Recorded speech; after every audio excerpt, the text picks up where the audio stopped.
অত্যন্ত ইসলাম বান্ধব একজন কবি সাহিত্যিক জনাব মাহমুদুল হাসান নিজামী ইন্তেকালের কারণে, তার জানাজা এবং তার দাফন ইত্যাদির কারণে গতকালকে আমাদের আল কোরআন দার্স বন্ধ ছিল, যেহেতু তার দাফন এবং জানাজা এখানে হয়েছিল।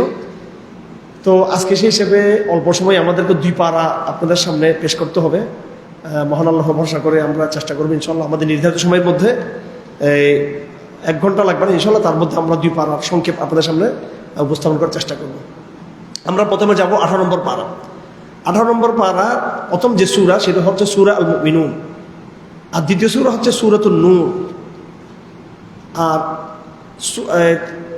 18 নম্বর পারার মধ্যে শেষের যেই 2 পৃষ্ঠা সেটা হচ্ছে সূরাতুল ফুরকান। তার মানে দুটো পরিপূর্ণ সূরা, সূরা আল মুমিনুন এবং আল ফুরকানের একাংশ 18 নম্বর পারার মধ্যে আছে। সূরা মুমিনুনের প্রথম দিকের আয়াতগুলো আমাদের কাছে পরিচিত। قد أفلح المؤمنون الذين هم في صلاتهم خاشعون والذين هم عن اللغو معرضون والذين هم للزكاة فاعلون। এগুলো বক্তারাও বলে থাকে, মাহফিল আমরা বলে থাকি, খুব পরিচিত এই আয়াতগুলো, শুরুর দিকের আয়াত। আল্লাহ পাক মুমিনদের সাফল্যের কথা এখানে বলেছেন। যারা নামাজের মধ্যে বিনয়ী, নামাজের মধ্যে যাদের একাগ্রতা থাকে, সাধারণত নামাজে একাগ্রতা থাকে না, নামাজের মধ্যে যদি সলাতের মধ্যে যদি একাগ্রতা থাকে, আমরা সলাৎটাকে যদি একদম আইসোলেশনের সাথে যদি আমরা যদি সলাৎ আদায় করি একবারে বিচ্ছিন্ন হয়ে, এটা সাইকোলজিক ব্যাপার। সলাৎকে আমরা মনে করি এটা ফিজিক্যাল একটা অ্যাক্টিভিজম।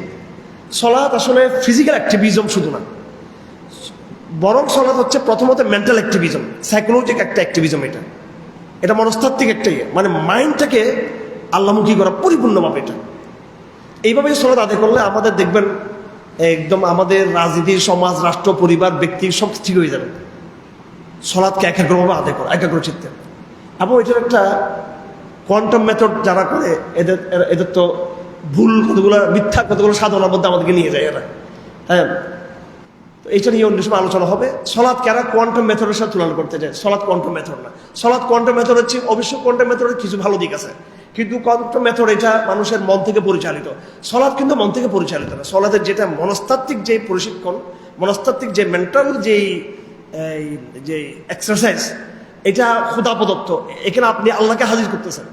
একটা হচ্ছে আপনি একদম নিবিড়ভাবে সাধনা করতেছেন, সব চিন্তা থেকে মুক্ত হয়ে নিজে তো নিজের মানে শয়তান আর কি। আরেকটা হচ্ছে আপনি আল্লাহর দিকে মগ্ন হচ্ছেন, মহান এক সত্তার দিকে মগ্ন হচ্ছেন। তো সলাতের মধ্যে খুশু, এই শব্দটা খুব গুরুত্বপূর্ণ। সলাৎ পড়লে হবে না, সলাতের মধ্যে খুশু লাগবে। আমি আজকে সংক্ষিপ্ত এই বার্তাটা দিতে চাই, সেটা হলো সলাৎ শুধু ফিজিক্যাল এক্সারসাইজ না, সলাৎ শুধু শারীরিক কসরত না, সলাৎ হচ্ছে প্রধানত একটা মানসিক অবস্থা। খুশু বলা হয় এটাকে। তারপর মুমিনদের আরো আল্লাহ অন্যান্য গুণাবলী বলেছেন। এই সূরা মুমিনুনের মধ্যে কয়েকটা বিষয় এসেছে। সূরা মুমিনুনের শুরু দিয়ে আল্লাহ পাক মুমিনদের গুণাবলী এবং মানুষ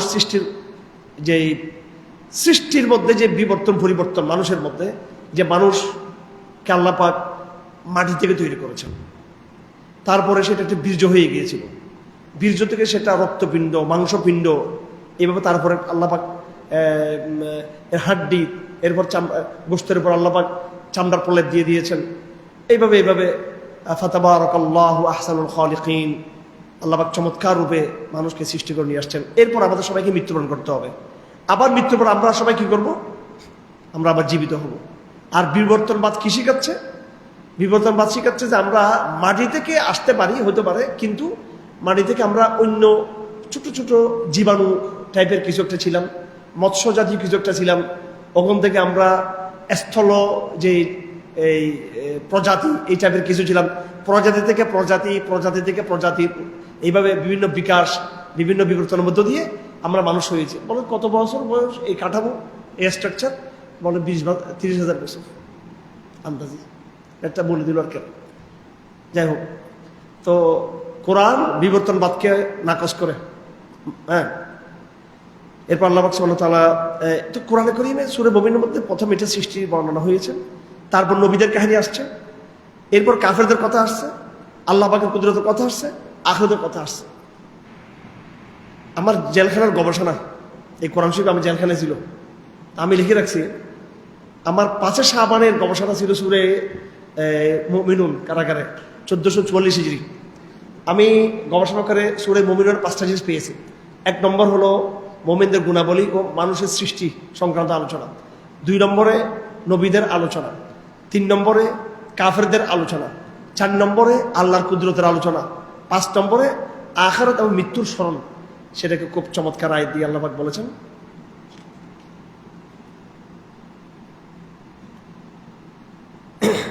মানুষের সৃষ্টি ইত্যাদি আলোচনা করার পরে আসমান জমিনের সৃষ্টির কথা আল্লাহ বলেছেন। শুধু কেবল মানুষের সৃষ্টি নয়, মানুষের উপযোগিতা সংশ্লিষ্ট যতগুলো বস্তু আছে সবগুলো আল্লাহ পাক করেছেন। খাদ্য, গাছ, হ্যাঁ, তারপরে বিভিন্ন জন্তু থেকে যে আল্লাহ পাক আমাদের জন্য যে উপযোগিতাগুলো বের হয়ে আসে সে আলাপ করেছেন। সমুদ্রে জাহাজের কথা আল্লাহ পাক বলেছেন। তারপর নবীদের কাহিনী শুরু। 2 নম্বর নবীদের কাহিনী, নূহ আলাইহিস সালামের কাহিনী দিয়ে শুরু। নূহ আলাইহিস সালামের কাহিনী বলার পরে সুম্মা আনশা'না মিন বাদিহিম কারনান আখারিন, সভ্যতার বিবর্তন, সভ্যতার বিভিন্ন তার যেগুলো আপনারা আগে শুনেছেন এগুলো আল্লাহ পাক বলেছেন। আল্লাহ পাক একটা কথা বলেছেন, আনশা'না মিন বাদিহিম কারনান আখারিন, আনশা'না মিন বাদিহিম কারনান আখারিন। কোরআনে কারীমে আমি বারবার বলতে চাচ্ছি আপনাদেরকে যে বিশেষ করে আমার এই বক্তব্যটা সুশীলদের শোনা উচিত। কোরআনের এই দারাজটা সুশীলদের, যারা নিজেদেরকে সুশীল মনে করে, বুদ্ধিজীবী মনে করে, নিজেদেরকে জ্ঞানী এবং সাহিত্যিক মনে করে, তাদের শোনা উচিত যে কোরআনকে একটা একান্ত ধর্মীয় পুস্তক মনে করা হচ্ছে। এটা ধর্ম একটা আমাদের জীবনের একটা অংশ এবং এখানে কিছু আধ্যাত্মিক কথাবার্তা আছে। কোরআন আধ্যাত্মিক কথাবার্তা না, কোরআন হচ্ছে একটা ইতিহাসের বড় রেফারেন্স, ইতিহাসের সবচেয়ে বড় রেফারেন্স, যদিও সেটা ছোট কিন্তু মৌলিক রেফারেন্স। তো এই জন্য এখানে এমন গভীর শব্দ আছে ইতিহাস সম্পর্কে। সুম্মা আনশা'না মিন বাদিহিম কারনান আখারিন, ঐতিহাসিক বিবর্তনের কথাগুলো এখানে আছে। সেগুলো নবীদের কাহিনী বিরুদ্ধে আল্লাহ পাক এগুলো আলোচনা করেছেন। আল্লাহ পাক সুবহানাহু ওয়া তাআলা নবীদেরকে একটা নসিহত দিয়েছেন, ইয়া আইয়ুহার রাসূল কুলু মিনাত তাইয়্যিবাতি ওয়া আমালু সালিহা, হালাল খেতে হবে। আমাদের বর্তমান দিনদার এবং ধার্মিক সমাজের ধর্মীয় প্র্যাকটিস আছে, দিনের চেতনা আছে, কিন্তু হালাল উপার্জনটা ব্যাপারে আমাদের অনেক উদাসীনতা আছে। আল্লাহ পাক নবীদেরকে বলছেন যে হালাল খেতে হবে। এবং হাদিস শরীফে আছে, ইন্নাল্লাহা আমারাকুম আমারাল মুমিনিনা বিমা আমারা বিহিল মুরসালিন আন-নাবিয়্যিন। আল্লাহ মুমিনদেরকে বলছেন, ইয়া আইয়ুহান নাস কুলু মিনাত তাইয়্যিবাত, হে মানুষেরা, হে ইমানদাররা, তোমরা হালাল খাবা। এবং সূরা মুমিন আল্লাহ পাক বলছেন, হে রাসূল, তোমরা একদম নিরঙ্কুশ হালাল তোমরা খাবা। তো নবীদেরকে আল্লাহ পাক বলেছেন। তারপরে একটা আয়াত, এটা খুব গুরুত্বপূর্ণ, ইন্টার রিলিজন, আন্তধর্মীয় এবং যে বহুধর্মীয় যে সংলাপ, আন্তধর্মীয় ডায়লগ যেটা বলা হয়, এবং সহাবস্থান, ইন্টারফেথ একটা কথা আছে না, ইন্টারফেথ একটা বড় ফিতনা। ইন্টার রিলিজন অর্থাৎ আমার পাশে খ্রিস্টান, বৌদ্ধ, হিন্দু, ইহুদি সব ধর্মের লোকরা থাকবে, সবাই মিলে আমরা শান্তির বাণী শোনাবো। সার্বজনীন না, আন্তধর্মীয়। ইসলাম হচ্ছে সার্বজনীন, ইসলাম হচ্ছে নিজের সার্বজনীন, এটা হচ্ছে আন্তধর্মীয়। তো আন্তধর্মীয় যে ডায়লগ, এটা খুব ভুয়া একটা ডায়লগ। এটা হচ্ছে ইসলামের তৌহিদের ধর্মকে অন্যান্য শিরকের ধর্মের সাথে একসাথে একাকার করা হচ্ছে। তো আল্লাহ পাক এখানে এই কোরআনে কারিমে থিওরিটা আমাদের বুঝতে হবে। একটা হচ্ছে কি, আপনি উপরতলায় আপনি মিলিয়ে দিলেন, মানে আপনার এখানে 5 জন আছেন, 5 জনের 5টা বাপ, যে তোমাদের 5 জনের 5টা বাপ, তোমাদের 5 জনের 5টা পরিবার, তোমাদের 5টা ঘর, কিন্তু তোমরা সবাই মিলে এখানে মারামারি না করে এক হয়ে থাকো। তোমাদের 5 জনের গোড়া আলাদা আলাদা, 5 জনের জন্মসূত্র আলাদা, 5 জনের ব্লাড আলাদা, ব্লাড গ্রুপ আলাদা, 5 জনের জেনেটিক বিষয়গুলো সম্পূর্ণ ভিন্ন ভিন্ন। তোমরা 5 জন একদম 5 জায়গা থেকে, তোমাদের উৎপত্তি 5টা জায়গা থেকে, এবং তোমরা মারামারি করে তোমরা মিলে থাকো।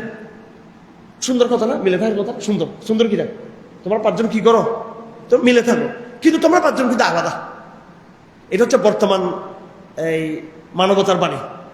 মানুষ সবাই আলাদা আলাদা, কিন্তু তোমাদের মিলে থাকতে হবে, ঐক্যবদ্ধ থাকতে হবে। ইসলাম বলতো না না না না, এদের বাপ তো একজন, আদম আসলাম এদের বাবা। তারপর শুধু আদম না, এদের আদর্শিক বাবা একজন ইব্রাহিম, এদের আদর্শিক পিতা এদের। হ্যাঁ, এবং এরা সবাই একজন খ্রিস্টান, একজন বৌদ্ধ, একজন হিন্দু, একজন মুসলিম, একজন ইহুদি বলতেছে, কিন্তু আসলে আসলে সবাই কিন্তু এরা কি ছিল? এক ছিল। পরে এসে এরা ভিন্ন ভিন্ন নাম দিয়েছে, এদের কোনো আলাদা নাম নেই, এদের সবাই নাম হচ্ছে মুসলিম। এরা গোড়াতে সবাই কি ছিল? মুসলিম ছিল। তোমার কোনটা গভীর মানে? একটা হলো তুমি হিন্দু, তোমার গোড়া তো হিন্দু, তুমি বৌদ্ধ, গোড়াতে তুমি বৌদ্ধ, তোমার এইটাই পরিচয়। তুমি মুসলিম, তুমি আরব, তুমি মোহাম্মদ ইসলামের ইয়েতে তোমার এই ১,৫০০ বছরের এইটা পরিচয়। তুমি ইহুদি, এটা তোমার পরিচয়। তোমাদের ভিন্ন ভিন্ন স্বকীয় স্বকীয় আলাদা আলাদা পরিচয় নিয়ে তোমরা এরপরে তোমরা কি দেখবা? এক হবা। আর আল্লাহ তাআলা বলতেছেন না, তোমাদের কোনো ভিন্ন কোনো পরিচয় নেই। তোমাদের সবার পরিচয় হচ্ছে তোমরা আল্লাহর কি?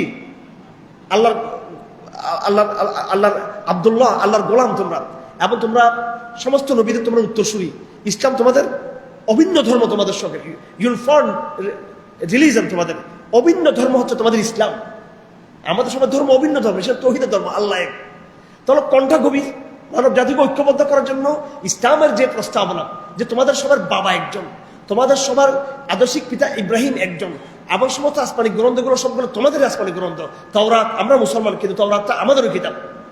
হ্যাঁ, এইভাবে যদি কেউ প্রমাণ করতে পারে, বেদটা যদি প্রমাণ করতে পারে, প্রমাণিত হয় যে এটা আগে কোনো এক সময় সহিহ গ্রন্থ ছিল বিকৃত হওয়ার আগে, ঠিক আছে, সেটা মানতে কি? যেহেতু আমরা জানি না, আমাদের কোরআনে কিছু বলেন, সেটা আমরা চুপ। হ্যাঁ, অর্থাৎ মানব জাতিকে ইসলাম যে এই তাদের আত্মপরিচয়ের যে জায়গাগুলো ক্লিয়ার করে দিয়েছে, যে তোমরা তো আসলে এক। তোমরা ইসলামের এই হচ্ছে অসাম্প্রদায়িক বাণী, ইসলামের জাতীয়তার হচ্ছে এটা হচ্ছে দর্শন। আর সেটা বাদ দিয়ে বর্তমান যুগে কি বলা হচ্ছে? যে তোমরা যার পরিচয় ভিন্ন ভিন্ন, কিন্তু তোমরা কি থাকতে হবে? উপর দিয়ে তোমরা কি থাকবে? এটা হচ্ছে কাটেছি সৌজন্যতা, অন্তঃসার শূন্য মানবতা। এটা ইসলাম কিন্তু পুরো মানব জাতিকে তৌহিদের জায়গায় ঐক্যবদ্ধ হতে বলে। সুতরাং ইসলামের ঐক্যের বাণী গভীর, আর তাদের ঐক্যের বাণী অন্তঃসার শূন্য। আমি বুঝাতে পেরেছি আপনাদেরকে? আমরা কোরআনে গিয়ে দিয়ে আমরা নিজেরাই বুঝি না, আমরা মুসলমানরা অজ্ঞ আমরা। ওরা একতরফা আমাদেরকে বলে দিচ্ছে সাম্প্রদায়িক। আল্লাহ বলতেছেন তোরা সাম্প্রদায়িক। আউযু বিল্লাহি মিনাশ শাইতানির রাজিম। ওয়া ইন্না হাযিহি উম্মাতুকুম উম্মাতান ওয়াহিদা ওয়া আনা রাব্বুকুম ফা'বুদ ফাত্তাকুন। তোমাদের এই মানব জাতি হচ্ছে এক মানব জাতি, আমি তোমাদের প্রভু। তোমরা সমস্ত মানব জাতি এক, আমি তোমাদের প্রভু, আমাকে ভয় করো। ফাতাখাত্তাউ আমরাহুম বাইনাহুম যুবারা কুল্লু হিজবি বিমা লাদাইহিম ফারিহুন। এরপর প্রত্যেককে পাট হয়ে গেল, আলাদা হয়ে গেল। আচ্ছা, এইটা বলে নবীদের কাহিনী এখানে শেষ। আয়াত নম্বর ৭১ কোরআনে কারীমে একটা শব্দ বারবার আসছে, হাওয়া। হাওয়া কি? হাওয়া, তার বহু বছর আহওয়া। ওই যে একটা কথা বলে এই মুক্তমত, মুক্তমনা, হ্যাঁ, মুক্তমনা, বাক স্বাধীনতা, হ্যাঁ, মত প্রকাশের স্বাধীনতা, পোশাকের স্বাধীনতা, বলে কিনা, কথা বলার স্বাধীনতা। ভুয়া, এটা আসলে কি? হাওয়া। এটা কি? মনের চাহিদা। মুক্তমত বলতে কিছু নেই, এটা আসলে হাওয়া, তোমার মন যা চায় তা। আল্লাহ বলছেন না, হাওয়াটাই ডিস্টার্ব, কারণ হাওয়া শয়তান দ্বারা পরিচালিত হতে পারে। মানুষ ভালো মন্দ দ্বারা দুটো উপাদান দিয়ে মানুষকে মিক্স, মানুষ তৈরি, মিশ্রিত মানুষের স্বভাব। একটা হচ্ছে হাওয়া, একটা হচ্ছে জিকির। আল্লাহ বলতেছেন ওয়ালা তাত্তাবিউল হাক্কা আহওয়াহুম। কোরআন যদি তাদের হাওয়া যদি অনুসরণ করতো, আসমান জমিন ধ্বংস হয়ে যাবে। বাল আতাইনাহুম বিযিকরিন ফাহুম আন যিকরিহিম মুরিদুন।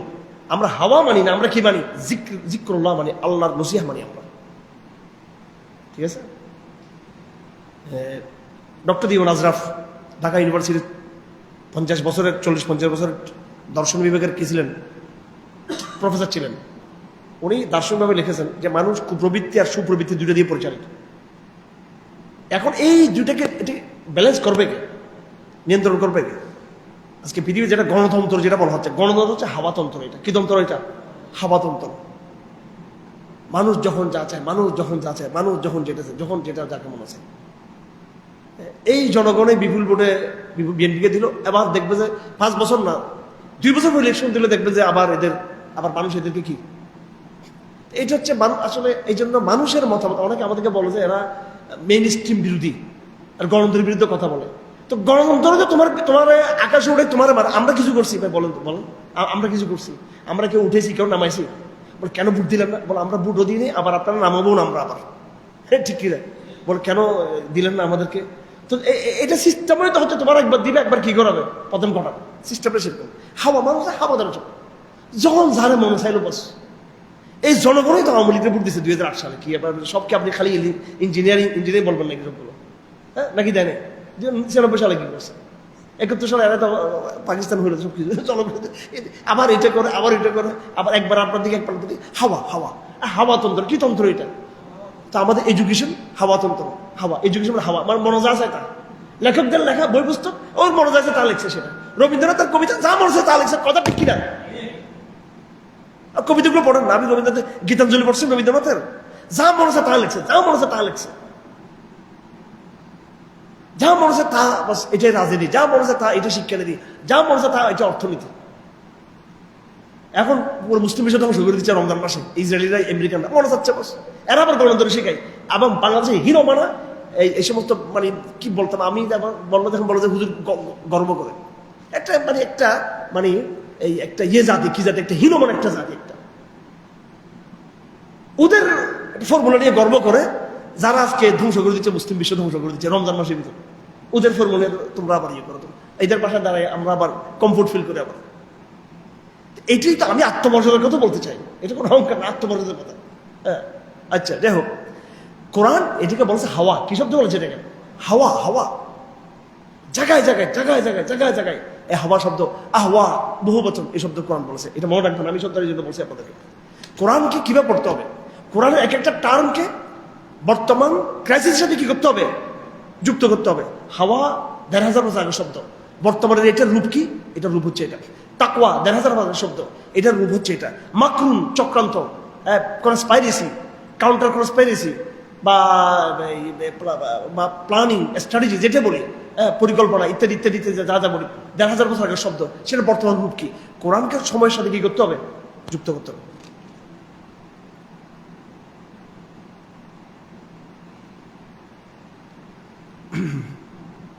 মৃত্যুর কথা আসছে এরপরে।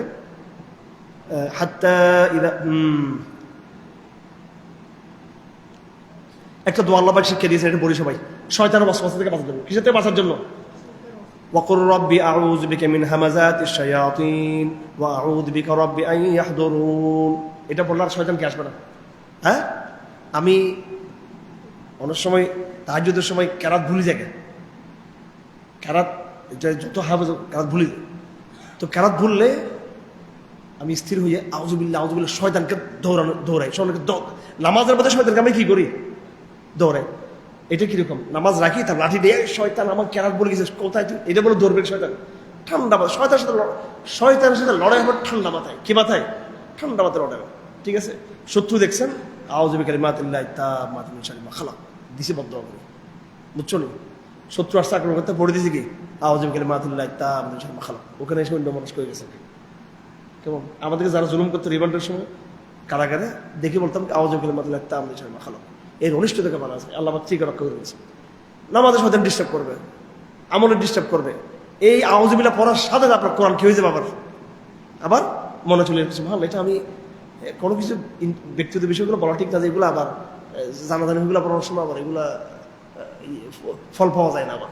ঠিক আছে, শয়তান দৌড়ানোর অস্ত্র হচ্ছে আউযু বিল্লাহ। কি স্মরণ শক্তি ঠিক হয়ে যাবে, সব ঠিক হয়ে যাবে। নামাজের মধ্যে ভুলে গেলে এটা বলবেন, নামাজ 2 রাকাত না 3 রাকাত, 2 রাকাত আউযু বিল্লাহ পড়ে গেলেন, ঠিক 3 রাকাত নামাজ পড়ছেন, ঠিক 2 রাকাত মনে আসে, মন স্থির রাখবেন। এই দোয়াটা আমরা সবাই পড়ি, শয়তান দৌড়ানোর দোয়া।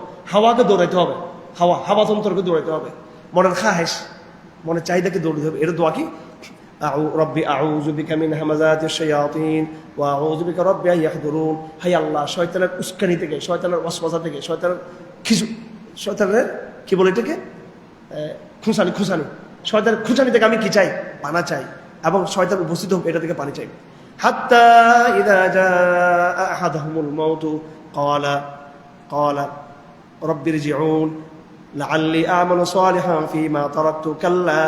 মৃত্যু যখন আসবে তখন সে তো দেখবে, একবার মৃত্যু ঠিক শেষ মুহূর্তে গিয়ে সে কিন্তু দেখে ফেলবে। তখন কি মুমিন কাফের সবাই কি দেখবে? আসল জগৎ দেখবে। তখন তখন সে চাইবে যে কি, আয় আল্লাহ আমি একটু ফিরে যাই, একটু ফিরে যাই, আমি একটু ফিরে যাই, আমার যা তখন কিন্তু আল্লাহ বলছেন কাল্লা, চলে আসো আর ফিরে যাই।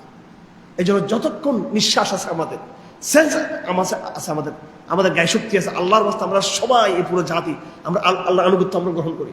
কারণ মৃত্যু চলে আসলে তখন আর কি নেই। মৃত্যুকে আমরা দুনিয়াতে বসে কিন্তু আমরা দেখবো কিন্তু আখিরাতের বিষয়টা, মৃত্যুর ঠিক মৃত্যুর সময় তখন কিন্তু ফিরে আসার সুযোগ নেন। তারপর কি আমাদের কথাগুলো বলেছেন, সিংহায় ফুৎকার দেওয়ার কথাগুলো বলেছেন।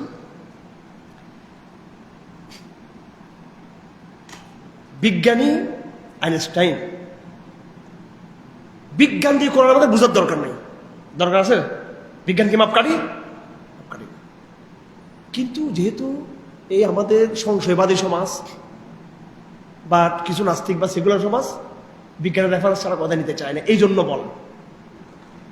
আইনস্টাইনের একটা মহা উক্তি আছে, কি জানেন সেটা? বরণ দিকে আপনারা কি বলতে পারবে কেন? স্রষ্টা জুয়ারি ছিলেন না। স্রষ্টা কি ছিলেন না? জুয়ারি ছিলেন না। এবং তিনি লিখছেন স্রষ্টা বিনোদন করেন নাই, তিনি খেলাড়ি ছিলেন না, তিনি খেলেন নাই, আমাদের কিন্তু তিনি খেলেন নাই, খেলতে খেলতে জগৎ সৃষ্টি করেন নাই। তিনি জুয়ারি ছিলেন না, তিনি জুয়া খেলেন নাই, তিনি বিনোদন করেন নাই, তিনি প্ল্যান করে জগৎ কি করেছেন, সৃষ্টি করেছেন। উনি বলছেন যে এটা প্ল্যান ক্রিয়েশন, এটা পরিকল্পিত সৃষ্টি। এটা যে মানুষের মানব জাতির বিকাশ এত এরকম, স্মার্ট জগতে এরকম, জীবনের প্রকৃতি গতি প্রকৃতি এরকম, এটা এটা এটা পরিকল্পিত। আল্লাহ পাক এই কথা বলেছেন, আফা হাসিবতুম আন্নামা খালাকনাকুম আবাসান ওয়া আন্নাকুম ইলাইনা লা তুরজাউন, 115 নম্বর আয়াত। তোমরা কি মনে করেছো আমি তোমাদেরকে সৃষ্টি করেছি খেলতে খেলতে, এবং তোমরা কখন আমার কাছে ফিরে আসবে না? এমনি এমনি হয়ে গেছে। এখন কি বলে? এমনি এমনি জগৎ কি হয়েছে? এমনি এমনি হয়েছে। কি হয়েছে? এমনি এমনি এমনি এমনি এত পরিকল্পিত এমনি হতে পারে? এমনি এমনি হলে তো সূর্য একদিন দক্ষিণ দিকে উঠতো, একদিন পশ্চিম দিকে উঠতো, একদিন মাঝে উঠতো না, মাঝে এক সপ্তাহ পর সূর্য উঠতো। ঠিক আছে, ঠিক আছে, সূর্য গায়েব হয়ে যেত মাঝে মাঝে, আরে সূর্য নাই, সূর্য নাই। হ্যাঁ, আমাদের তো সবকিছু চোখ দুইটা জায়গার মতো, চোখ একজনের চোখ এখানে, একজন চোখ এখানে, একজন চোখ এখানে। আচ্ছা দেখেন, আমরা মানুষ, কিন্তু আমাদের চোখ যদি একবার যদি এখানে যদি দুইটা চোখ হতো, দেখুন তো একটু চিন্তা করুন তো আমাদের চেহারা কত। একটু চিন্তা করি, আমাদের এই চোখ দুইটা যে জায়গায় আছে, এখানে আমি কপালত আল্লাহ দিতে পারতেন, চোখ দুইটা দিতে পারতেন কিনা? আরো মায়া লাগতো চোখ দুইটা এরকম দিলে, নাকি? নাকের ছিদ্র দুইটা এদিকে, নাকের ছিদ্র যদি এদিকে হইতো কেমন লাগতো?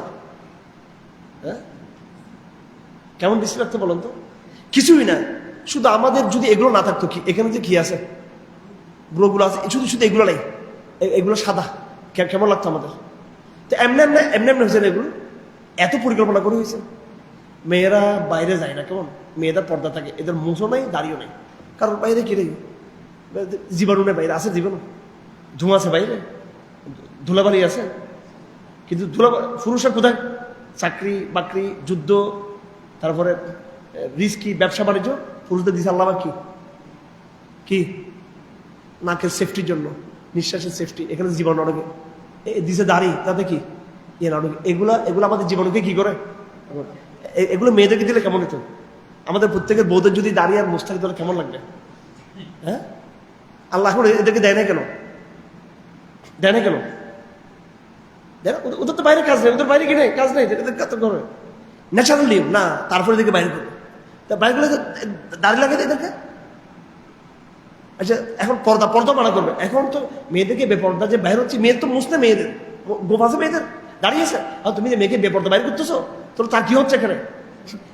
পুরুষ তো প্রোডাকশন করতেছে, পুরুষ তো এটা কি করতেছে? এই যে প্রোডাক্ট হচ্ছে, মেয়েদেরটা কি হবে?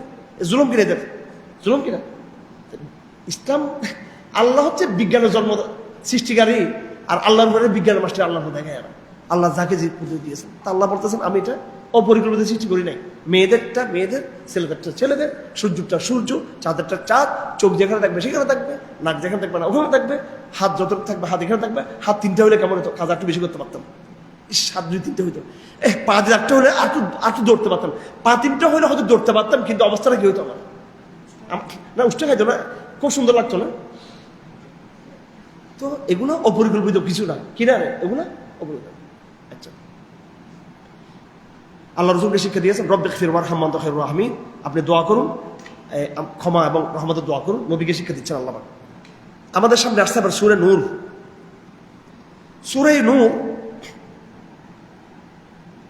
বড় গুরুত্বপূর্ণ সূরা, পারলে সময় মুখস্থ করবেন। এই সূরা শুরু হয়েছে ইসলামের একটা ফৌজদারি অপরাধ দিয়ে। কি দিয়ে? ফৌজদারি অপরাধ, সেটা হচ্ছে বেবিচার। সেটা কি? বেবিচার। বেবিচারের ঐতিহাসিক প্রেক্ষাপট আছে।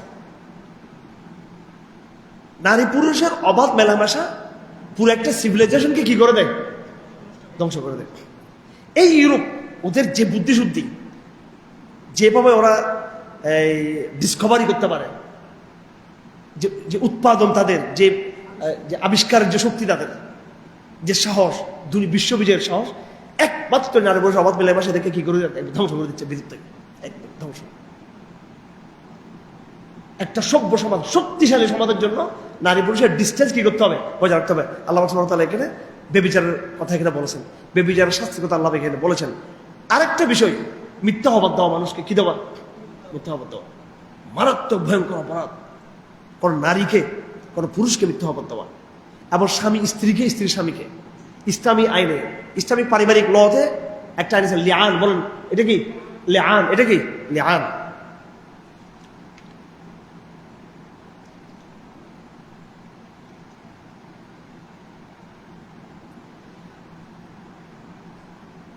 স্বামী বলবে, 4 বার সে কসম খাবে, 5ম বার লানত দিবে যদিও মিথ্যা হয়ে থাকে। আর স্ত্রী বলবে, স্ত্রী 4 বার কসম খাবে, 5ম বার বলবে,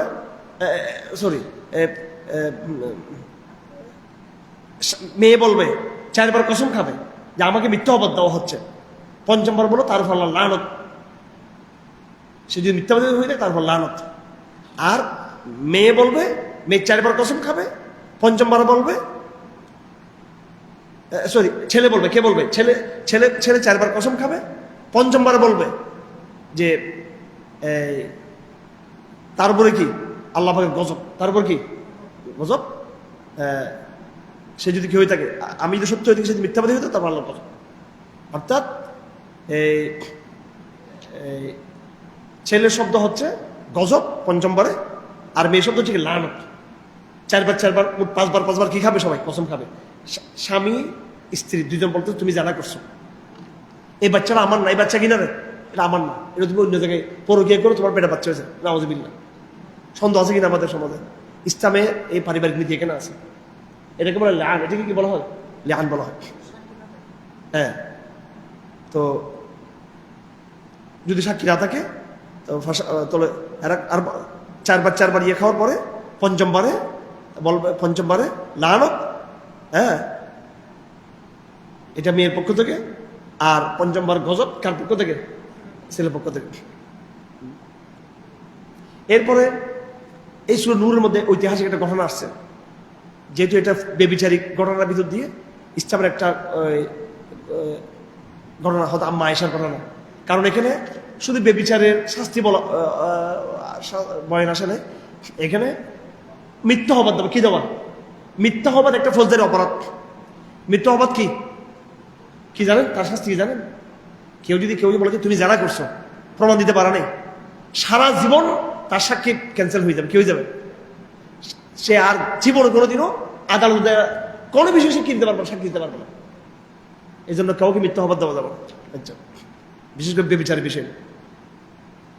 আম্মা আয়েশাকে যুদ্ধের ময়দানে ওনার কি হয়েছিল? হ্যাঁ, গলার কি হার হারিয়ে গেছিল। আপনারা সবাই বুখারী শরীফে, আল্লাহু আকবার, আমি বুখারী শরীফ নাম ধরে বলতেছি কারণ এই বুখারী শরীফে সবচেয়ে সুন্দর এই ঘটনা আসছে। একাধিক জায়গায় আসছে এটা। করুণ কাহিনী, করুণ কাহিনী। আম্মা আয়েশা করুণ কাহিনী, করুণ কাহিনী। তো ওনার গলা হারিয়ে গেছিল। একজন সাহাবী যুদ্ধের ময়দানে, আর্মিদের একটা নিয়ম হলো এক গ্রুপ একদম পিছনে থাকবে, তারা কোনো কিছু লাশ থাকলে, হারানো কোনো সম্পদ থাকলে এটা পরে পিছন থেকে তারা সেটা ইয়ে করে নিয়ে আসে। হ্যাঁ, তো এটা তাদের ভাষায়, মিলিটারি সায়েন্সের ভাষায় বিভিন্ন শব্দ আছে এখানে। তো ওনার সাহাবীর দায়িত্ব ছিল সেটা। হয়তো আম্মা আয়েশা বলেন, আমি তো আমার হাত খুঁজতে খুঁজতে আমি হাউদার মধ্যে আমি শুয়ে পড়ছিলাম। উনি বলেন, আল্লাহর কসম, আমি ওই আনসারী সাহাবীর শুধু ইন্না ইল্লাহ সুবহানাল্লাহ কোনো শব্দ শুনি নেই। কিছু কোনো শব্দ শুনি নেই। কারণ উনি দেখে মাত্র সুবহানাল্লাহ ইন্না বলে আসছেন যে আমার আম্মাজান এখানে কেন? ওই আওয়াজে ওনার কি এই ঘুমটা ভাঙছে। আমি আজকে ঘটনাটা পুরো লম্বা আপনাদেরকে বলতাম বিস্তারিত, শুধু একটা ঘটনা আজকে আমাদের বলা উচিত শিখার জন্য আমাদের। আপনারা সব বুখারী শরীফ দেখে নেবেন, সার্চ করে দেখে নেবেন, নেটে গিয়ে দেখে নেবেন, দেখার দরকার আছে। কারণ এই সন্দেহ আমাদের জাতিকে কি করে ধ্বংস করে দেয়। হ্যাঁ, আর মুনাফিকদের উস্কানি, এই ঘটনাটাকে কাজে লাগিয়েছে কারা? মুনাফিকরা। আল্লাহ নবী পর্যন্ত কি হয়ে গেছেন কার? উনিও ওনার মধ্যেও একটু সিদ্ধান্তহীনতা চলে আসছে। এটা নিয়ে পুরো মুসলিম সমাজে একটা ঐতিহাসিক একটা অরাজকতা তৈরি হয়েছিল। রসুল্লাহ নাম দাঁড়িয়েছেন মসজিদে, দাঁড়িয়ে বলতেছেন রসুল্লাহর পরিবার নিয়ে যারা কথা বলে ওই সমস্ত জালেম ব্যাপার তোমরা কি বলতে চাও? তার সাহাবা কেরাম দাঁড়িয়ে গেছেন। ওবাদা সাদ বিন মুআজ, ইয়া রাসূলুল্লাহ, কে তারা? হ্যাঁ হ্যাঁ, আউস হয়ে থাকলে এটা আমাকে বলেন, আমি ওদের শাস্তি করবো। খাজরাজের কেউ থাকলে তারা নিয়ে আসবো, ওর কল্লা এখানে আমি শেষ করে দিব। আর আমার কেউ বললে সেটা কে নিয়ে আসেন এখানে। এইটা বসাতে আবার খাজরাজের উনি দাঁড়ায় গেছে। এরকম সব সাহাবীরা কিন্তু ইমানদার মানুষ বলে, হে তুমি কে? হ্যাঁ তুমি আবার খাজরা সম্পর্কে, খাজরাজের বিষয়টা আমরা বলবো, তুমি কে? ওদিকে সাদ বিন উবাদা দাঁড়ায় গেছে, লাগছে এদের সাহাব আনসারি লেগে গেছে। ওসাদ বিন খুজার দাঁড়িয়ে গেল আবার ইয়ের পক্ষে, সাদ বিন মুআজের পক্ষে, এই তুমি মুনাফিক। সাহাব আরেকজনকে একজন মুনাফিক বলা শুরু করছে। উস্কানিটা কার? উস্কানিটা কার? মুনাফিকদের। কিন্তু মুসলমান নিজেরা লেগে গেছে এখানে। একটা ভয়াবহ ব্যাপার। রসুল্লাহ জাইনবের কাছে গেছেন, উনি তো রসুল্লাহ আত্মীয়, রসুলের স্ত্রী, আগে যেন হযরত যায়েদের স্ত্রী ছিলেন, যে তুমি কি বলো? বললাম আমরা আয়েশা সম্পর্কে কোনো খারাপ কোনো কিছু কি? হয়তো আলী একটু করে উনি বলছে যে সত্য মিথ্যা জানি না, বাকি বউ তো আপনার অনেক আছে, আপনি এখন যখন গণ্ডগোল লেগে গেছে একটু হালকা বলে থাকলে নাও। হয়তো আলীকে হবত দিচ্ছেন নাকি? হ্যাঁ, আলী হবত দেন নাই রাদিয়াল্লাহু আনহু। বলছে যে যেহেতু একটা কথা উঠছে তা আপনার টেনশনের দরকার কি আছে? একটা ছোট মেয়ে, এটা থাক না, এটা কথা যেহেতু উঠছে, এটা আম্মা এসে সারা মন রাখছে যে কেন বললো এরকম। আম্মা এসে রাগ করে আর নাম নিত না। উনি এন্তাকাল সময় বলছে যে হ্যাঁ রসুল্লাহ রুম থেকে বের হয়েছেন। আব্বাস ছিল, 8টা লোক ছিল, নাম নিচ্ছে না, সেটা হচ্ছে তাহলে যাক মান অভিমান ছিল সাহাবাদের মধ্যে। একটা এরকম মান অভিমান তৈরি হয়ে গেল ঘটনাটা। পুরো একটা সমাজের ভিতরে একটা গুজব পুরো সমাজকে কি করতে পারে? ধ্বংস করে দিতে পারে, যে কোনো গুজব। এই জন্য যাচাই বাছাই ছাড়া কোনো কথা কি করা যাবে না, হ্যাঁ ইয়ে করা যাবে না। আল্লাহ পাক বলেন ইয়াউমা তাশহাদু আলাইহিম আলসিনাতুহুম ওয়া আইদিহিম ওয়া আরজুলুহুম বিমা কানু ইয়ামালুন। তোমাদের হাত পা জিহ্বা সব কিয়ামতে সাক্ষী দিবে তোমাদের নামে। ইন্নাল্লাযীনা ইয়ারমুনাল মুহসানাতিল গাফিলাতিল মুমিনাতিল লাইনু ফিদ দুনিয়া ওয়াল আখিরাহ। সৎ নারীদেরকে যারা অহবাদ দিবে দুনিয়াতে, আল্লাহ পাক তাদেরকে কি করবে? হ্যাঁ, দুনিয়া বা আখিরাতে তাদেরকে লানত দিবে। এই জন্য কোনো পুরুষ বা কোনো মহিলাকে কোনো প্রমাণ ছাড়া কি করা যাবে না, তার বিরুদ্ধে কোনো অবাদ দেওয়া যাবে না। এবং শাস্তি এটা হচ্ছে আদালতের বিষয়। এগুলো নিয়ে মাতামাতি করা, কারোর চরিত্র হনন করা, কি করা? নৈতিক চরিত্র হনন করা। এটা ইসলামপন্থীরাও অনেক সময় এটা করে থাকে। বিভিন্ন নারীদের নারীবাদী বা বিভিন্ন এই ইলেকশনের সময় দেখছি চরিত্র নিয়ে কথা বল। আমরা কেন চরিত্র নিয়ে কথা বলবো? আমরা কি দেখছি? সে হয়তো বেপরদা হইতে পারে বা তার এক্সপ্রেশনাল সমস্যা থাকতে পারে, কিন্তু তাকে চারিত্রিক বিষয় নিয়ে ওইভাবে তার খেলাফত শরীয়ত চলাটা, তাবাররুজ, বেপরদা, বেহায়াপনা, এটার বিরুদ্ধে বলবো। কিন্তু তার জেনা বেবিচার এই অহবাদটুকু কিন্তু এটা ফৌজদের অপরাধ এটা খুব। আচ্ছা, তারপরে সূরা নূরের মধ্যে সামাজিক কিছু বিধান আসছে। ঘরে সালাম দেওয়া, পুরুষ মেয়েরা চক্ষুকে কি করা, হ্যাঁ নিচে রাখা। খালি পুরুষরা না, চোখ নিচে রাখার দায়িত্ব পুরুষদের না, মেয়েদেরও। এই আল্লাহ পাক বলতেছেন কুলিল মুমিনিন ইয়াগদুদু মিন আবসারিহিম, হে ছেলেরা চোখ নিচের দিকে রাখো। আর মেয়েদেরকে বলছে তোমরা চোখ নিচের দিকে রাখো। এখন এমন হয়ে গেছে যে আমরা ছেলেরা একবার সবসময় এনকে থাকতে হবে, আর মেয়েরা তাকায় থাকবে পুরুষদের দিকে। ঠিক আছে, হ্যাঁ মেয়েদের সমস্যা আরো কম না চলে দিচ্ছে। দুশো হচ্ছে বেজারো সবগুলো, সব যৌতুকের মামলা আর সব ছেলে রাখায়। ঠিক আছে, তো মেয়েদের কি করতে হবে? নজর কি করতে হবে?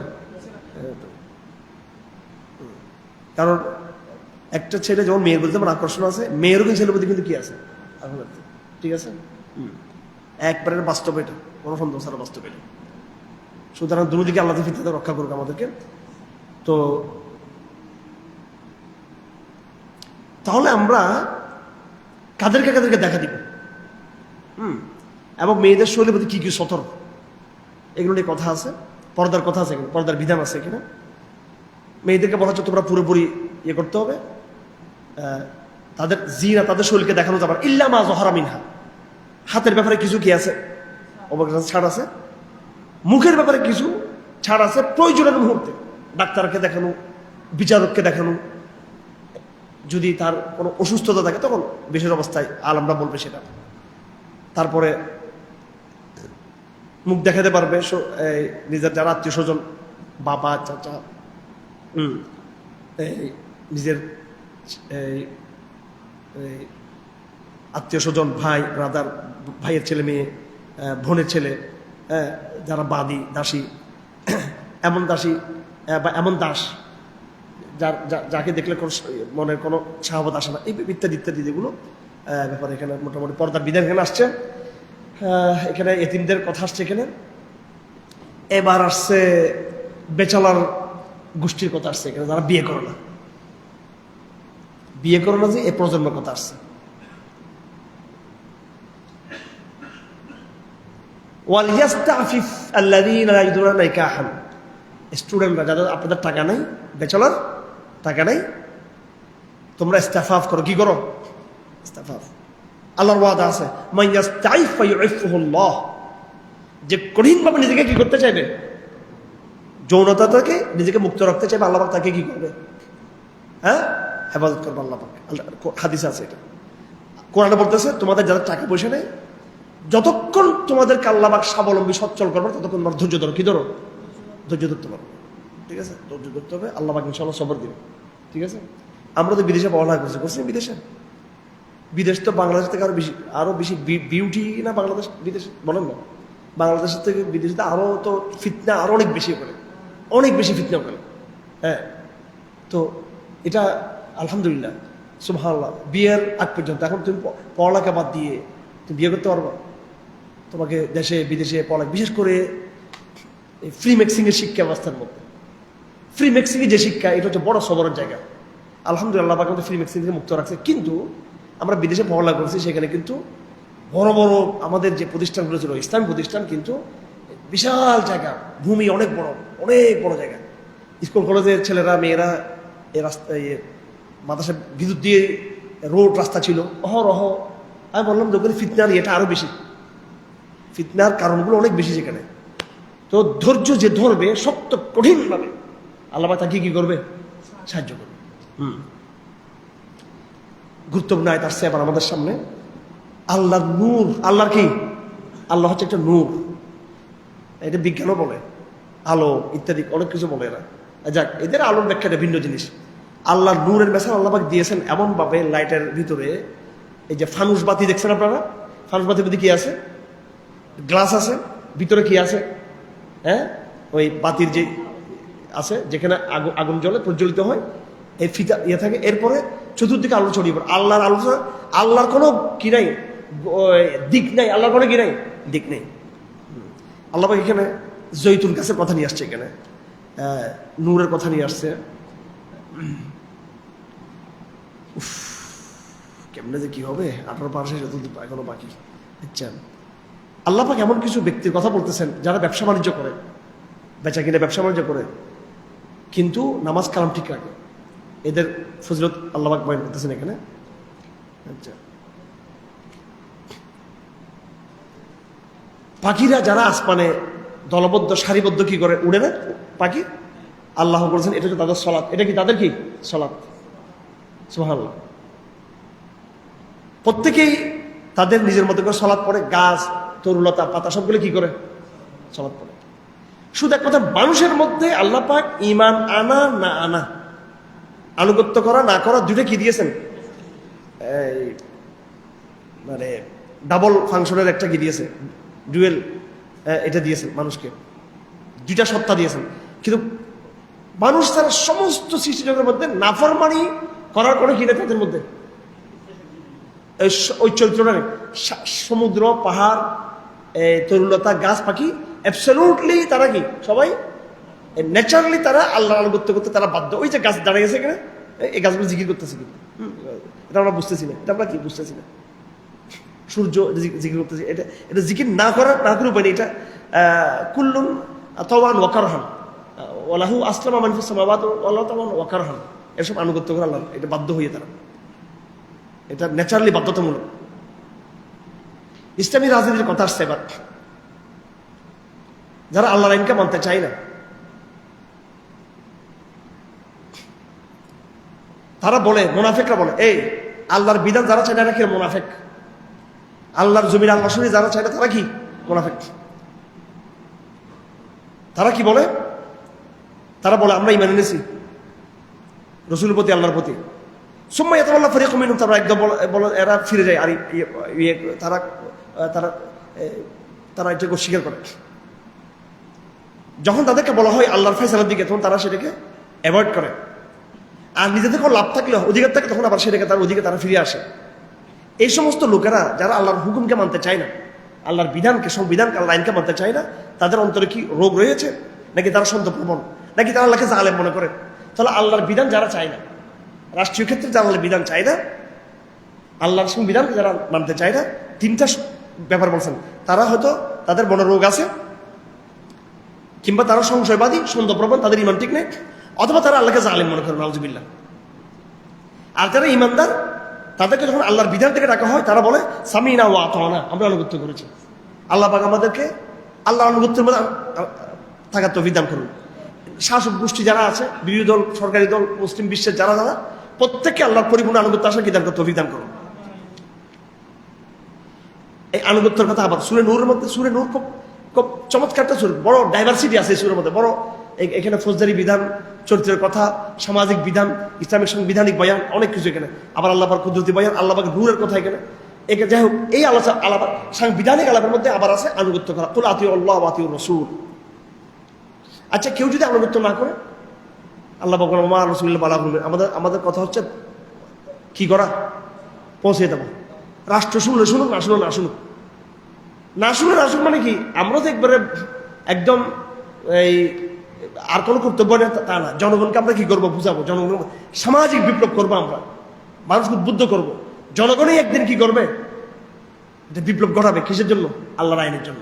হ্যাঁ, কিন্তু তারা যদি না শুনে, আমার দায়িত্ব অন্তত আদায় হবে যে আমি কি করছি, আল বালাগ মুবিন, সর্বাত্মক পৌঁছাতে হবে। শুধু খালি একটা কোরআন শরীফ হাতিয়ে দিয়ে আসলে হবে না, ঠিক আছে? আমি তো কোরআন শরীফ জায়গা থেকে দিয়ে আসছি, শুধু এটা আবার কি করতে হবে, এটা আরো আরো আরো কাজ করতে হবে, আরো কি করতে হবে, কাজ করতে হবে।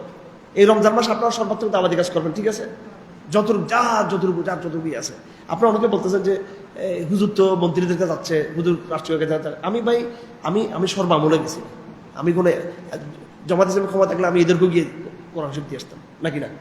যারা আসবে, আমার দায়িত্ব হচ্ছে শাসক গোষ্ঠী কি দেওয়া, নসিহত দেওয়া। এখন এই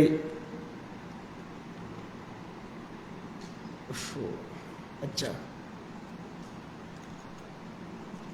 এই আল্লাহর বিধানের এই হুকুমটা আল্লাহ বলছে আল বালাগুল মুবিন, শুধু আনুষ্ঠানিকতা, শুধু আমি দিলাম এটা না, বরং সর্বাত্মক আল্লাহ দাওয়াত কি করতে হবে, হ্যাঁ, পৌঁছে দেবো। সর্বাত্মক আল বালাগুল মুবিন, বালাগ মানে যথাযথ পৌঁছে দেবো।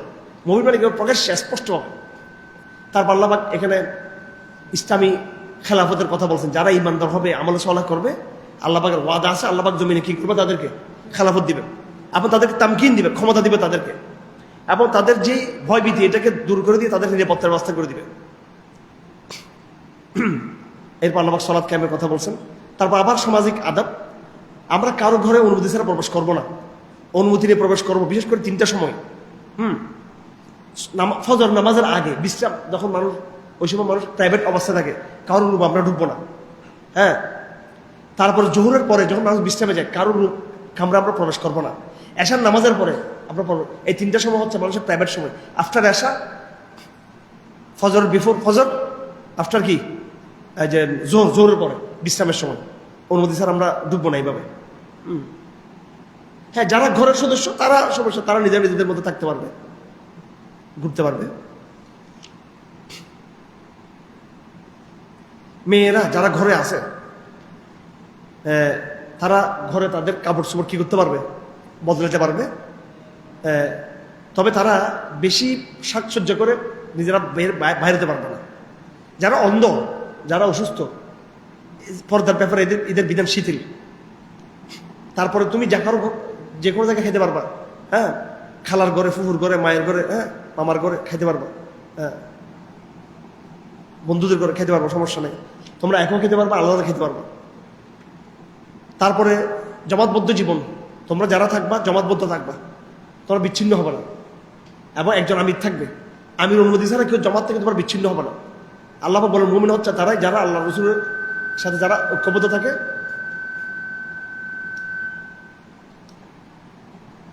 সমাজবদ্ধ জীবনে তারা অনুমতি ছাড়া কোথাও যায় না।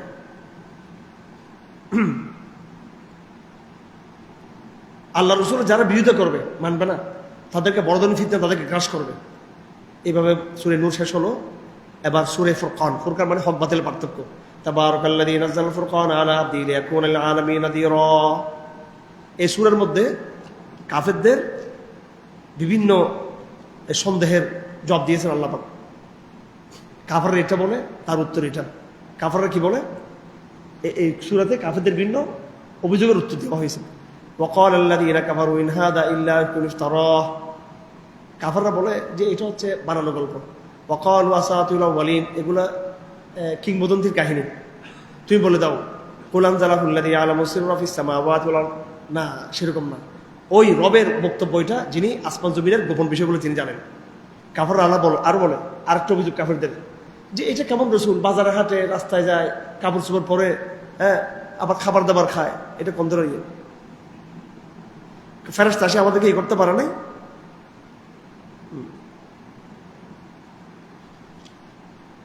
তারা এইভাবে বলে থাকে। আচ্ছা,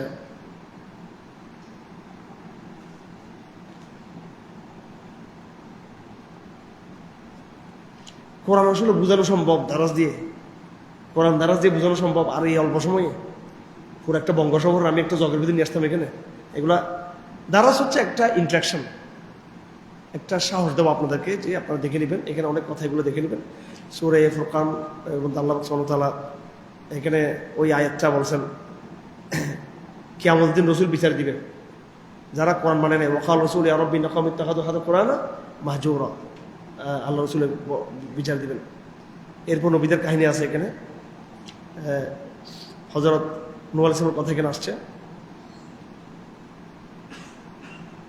আল্লাহ পাক কুদরতের কথা আসছে এখানে, অনেকগুলো কথা আসছে এখানে। আল্লাহ পাক কুদরতের কথা আসছে। সেজদার আয়াত আছে এখানে।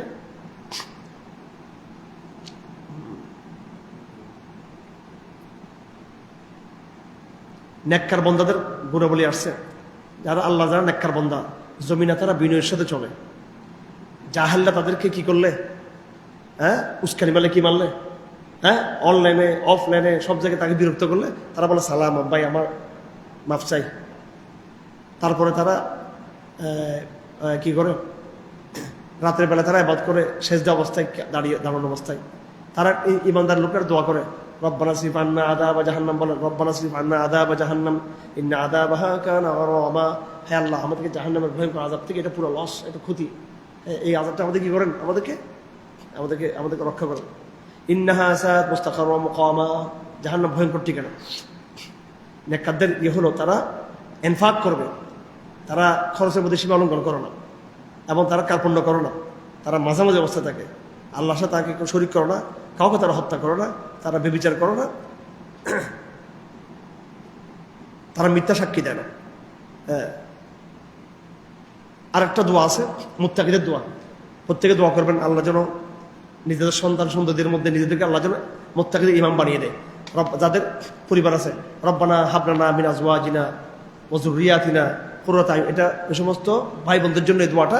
যাদের পরিবার আছে, যাদের কি আছে, রব্বানা হাব লানা, হে আল্লাহ আমাদেরকে দান করুন, মিন আজওয়াজিনা, আমাদের স্বামী স্ত্রীদের মধ্যে, আমাদের সন্তানদের মধ্যে, কুররাতা আয়ুন, কুররাতা আয়ুন। এখানে অবশ্য আমি স্বামী স্ত্রী দুইটা বলছি, এটা নিয়ত করবো আর কি। মেয়েরা স্বামীদের নিয়ত করবে, স্বামীরা মেয়েদের নিয়ত করবে, স্ত্রীদের নিয়ত করবে। কোনো চক্ষু শীতল আমার সন্তানদের মধ্যেও আপনি চক্ষু শীতল বানিয়ে দেন। ওদেরকে, এবং মুত্তাকিদের জন্য আমাদেরকে ইমাম বানিয়ে দেন। কে বানিয়ে দেন? ও জাআলনাল মুত্তাকিনা ইমামা। বল, এই দোয়াটা আমরা পারিবারিক দোয়াটা করবো। রব্বানা হাব লানা মিন আজওয়াজিনা রব্বানা হাব লানা মিন আজওয়াজিনা ওয়া যুররিয়াতিনা কুররাতা আয়ুন ওয়াজআলনা লিল মুত্তাকিনা ইমামা। সূরা শুআরা, সূরা শুআরা।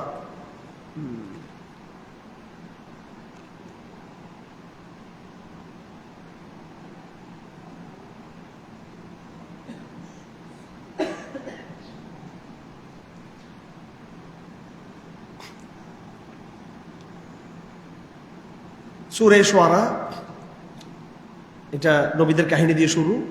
মূসা ইসলামের কাহিনী আমরা আগে পড়েছি। হ্যাঁ, অনেক লম্বা কাহিনী।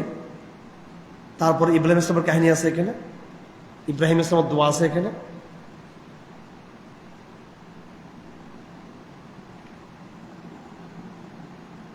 নূহ আলাইহিস সালামের কথা আছে এখানে, হুদ আলাইহিস সালামের কথা আছে, শুআয়ব আলাইহিস সালামের দোয়া আছে এখানে। ঠিক আছে,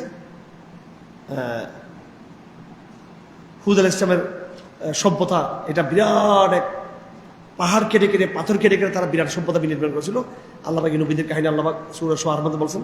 হযরত সালেহ আলাইহিস সালামের কথা, আবার লূত আলাইহিস সালামের কথা আসছে, শুআয়ব আলাইহিস সালামের কথা আসছে আবার এখানে।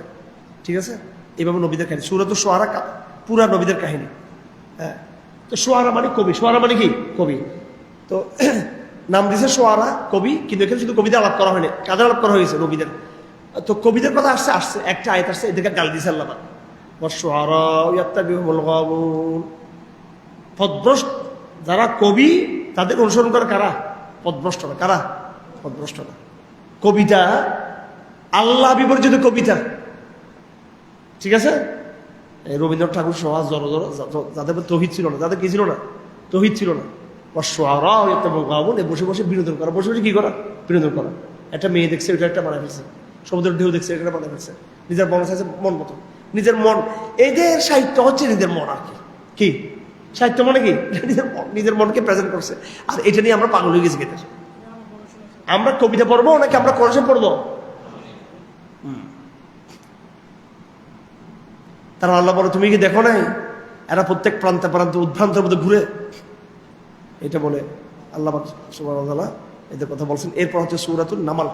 সূরাতুন নামাল, সূরা নামালের মধ্যে কাহিনী আছে, দাওয়াত আছে, নবীদের কাহিনী আছে। কি আছে? আচ্ছা, আবার সে মূসার কাহিনী। কার কাহিনী রে? আল্লাহ পাক এই যে এর আগে সূরা বললাম শুআরা, কার কাহিনী? কার কাহিনী? মুসার কাহিনী। শুআরা। আবার সূরা নামাল কার কাহিনী? এরপর কসস, এটা তো মুসার কাহিনী, সব মুসার কাহিনী। তো আল্লাহ পাক ওনার কাহিনী এত বলছে কি জন্য? মুসা ফেরাউনের কাহিনী এত বলার কারণ কি? কিয়ামত পর্যন্ত এগুলা ঘটবে। এই চরিত্রের ঘটনা ঘটতে থাকবে মুসলমানদের সাথে। ফেরাউন মুসার যে লড়াইটা হয়েছিল, কিয়ামত পর্যন্ত কি এটাই, এই রাজনৈতিক সংগ্রাম, নতুন বিনির্মাণের সংগ্রাম। বনি ইসরাঈলকে নিয়ে আবার উনি আরেক বিপদে পড়ছে। এদেরকে নিজের কম নিজে ইয়ে করছে, ওনার সাথে বিদ্রোহ করছে। তারপর দাউদের ইসলামের ঘটনা, সুলাইমানের ঘটনা। হ্যাঁ, দাউদ এবং কার ঘটনা? সুলাইমান ইসলামের ঘটনা। ওনাদের কিছু বৈশিষ্ট্য আগেও গেছে এখানে। বিশেষ করে এই রানী বিল কি করছেন, মালিকা সাবাকে তিনি কি চিঠি দিয়েছেন, হ্যাঁ, ইসলাম গ্রহণ করার জন্য। ওই ঘটনা এখানে আছে। এগুলো থেকে আমরা শিক্ষা নিব এখান থেকে। হযরত সুলাইমান ইসলাম বলছেন চিঠি নিয়ে যেতে হবে। কি করতে হবে? কাকে? হ্যাঁ, চিঠি নিয়ে যেতে হবে। হ্যাঁ, হুদহুদকে দেখছে, হুদহুদ তো আসে না। হুদহুদ কি? হ্যাঁ, বলছে চিঠির মধ্যে কি লেখা ছিল? ইন্নাহু মিন সুলাইমান ওয়া ইন্নাহু বিসমিল্লাহির রহমানির রহিম। শাসক গোষ্ঠীকে চিঠি দিতে হবে। শাসক গোষ্ঠীকে কি দিতে হবে? চিঠি। তাহলে আমরা ইসলামী দাওয়াতের বিভিন্ন বৈশিষ্ট্য আছে। ইসলামী দাওয়াত যেমন নিরহ, ঠিক কিনা? হযরত সালেহ ইসলামের দাওয়াত, হুদ আলাইহিস সালামের দাওয়াত, নূহ আলাইহিস সালামের দাওয়াত যেমন নিরহ ছিল, হ্যাঁ, আবার সুলাইমানের দাওয়াতের মধ্যে আমরা কি দেখতেছি? আবার সিংহাসন, রাজনৈতিক ক্ষমতা, প্রভাব, এটা আমরা দেখতেছি। এটা হচ্ছে শিকার বিষয় সূরা নামাল থেকে। দাওয়াত শুধু নিরহ অবস্থায় দেওয়া হবে না। দাওয়াত শুধু নিরহ একজন দায়ী জালেম শাসককে দাওয়াত দিবে তা না, বরং ইমানদার কোন একজন শাসক সেও কিন্তু কি করবে, আরেক শাসককে সে দাওয়াত দিবে। তাহলে দাওয়াতের জিম্মাদার সবসময় একজন অসহায় মানুষ হিসেবে আমাদের দায়িত্ব। আবার যদি আমরা শাসক গোষ্ঠীতে পরিণত হই তখন আমাদের দায়িত্ব হচ্ছে কি করে, দাওয়াতের কাজ করা। সুবহানাল্লাহ। অলৌকিকতা এটা ইসলামের দাওয়াতের একটা বড় অংশ। অলৌকিকতা, সুলাইমান বলছেন যে যখন চিঠি পাঠিয়েছেন, হ্যাঁ, যে তখন দেখার বিষয় যে কি রিয়াকশন করে। ও চাইছিল কিছু পুরস্কার দিয়ে কিছু হাদিয়া পাঠাবে। সুলাইমান বলছে আমার হাদিয়ার দরকার নেই, হ্যাঁ, তাড়াতাড়ি চলে আসো।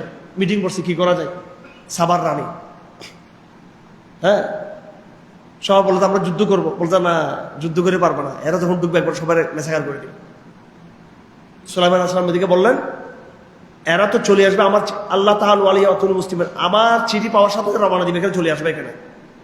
সুলাইমান আসলাম পরিষদে বললেন দেখি ওরা ওখান থেকে আসার আগে আগে ওদের সিংহাসনকে নিয়ে আসতে পারবে কে।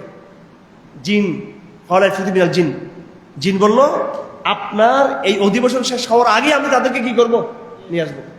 কে বলছে? জিন। قال الذي عنده علم من الكتاب انا آتيك به قبل ان يرتد اليك طرفك। আর মানুষ কি বললো, আধ্যাত্মিক শক্তি বলে মানুষ কি বললো, আপনার চোখের পলকে নিয়ে আসবো আমি এটা। তাহলে কার শক্তি বেশি, মানুষের শক্তি বেশি না জিনের শক্তি বেশি? আধ্যাত্মিক মানুষের শক্তি বেশি নাকি জিনের শক্তি বেশি? ঠিক আছে,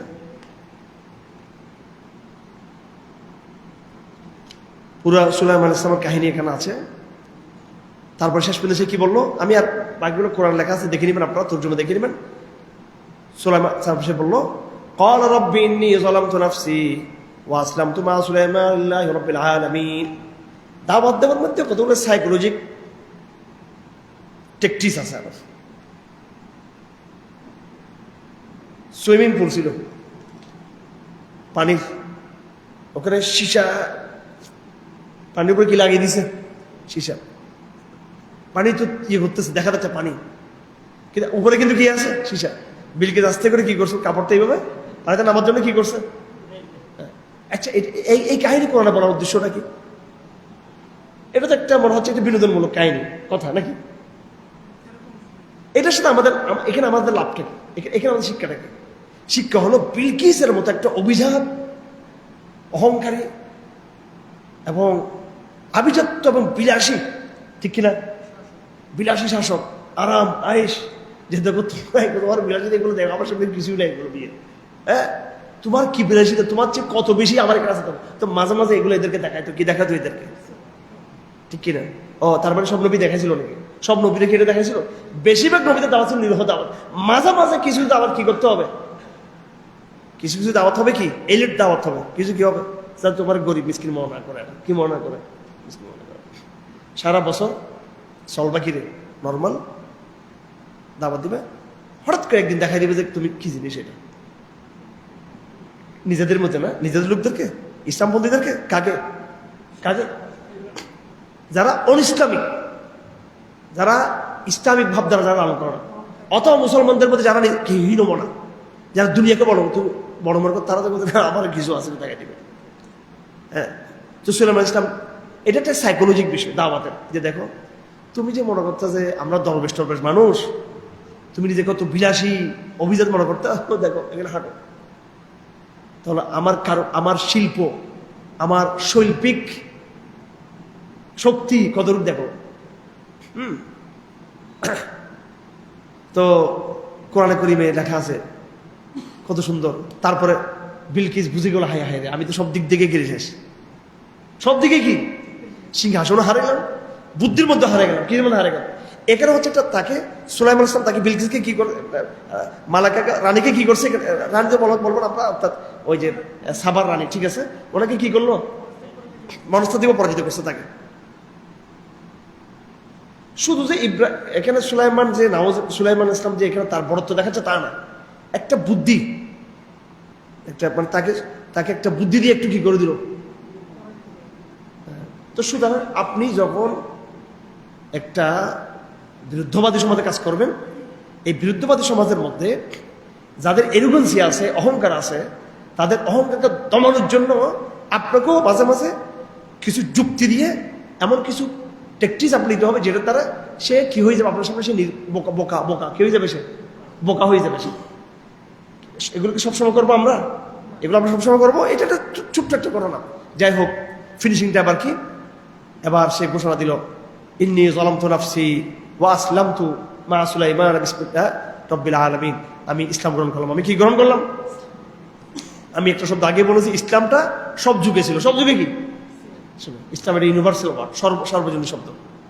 আল্লাহ পাক সুবহানাহু ওয়া তাআলা এখানে এরপরে আরেক নবীর কথা এখানে আসছে। হযরত সালেহ আলাইহিস সালামের কথা আসছে এভাবে। সূরা নামল আমরা প্রায় 59 আয়াত পর্যন্ত আসছি, বাকি আগামী 20 পারা কালকে শুরু হবে ইনশাআল্লাহ, তখন আমরা আলোচনা করব।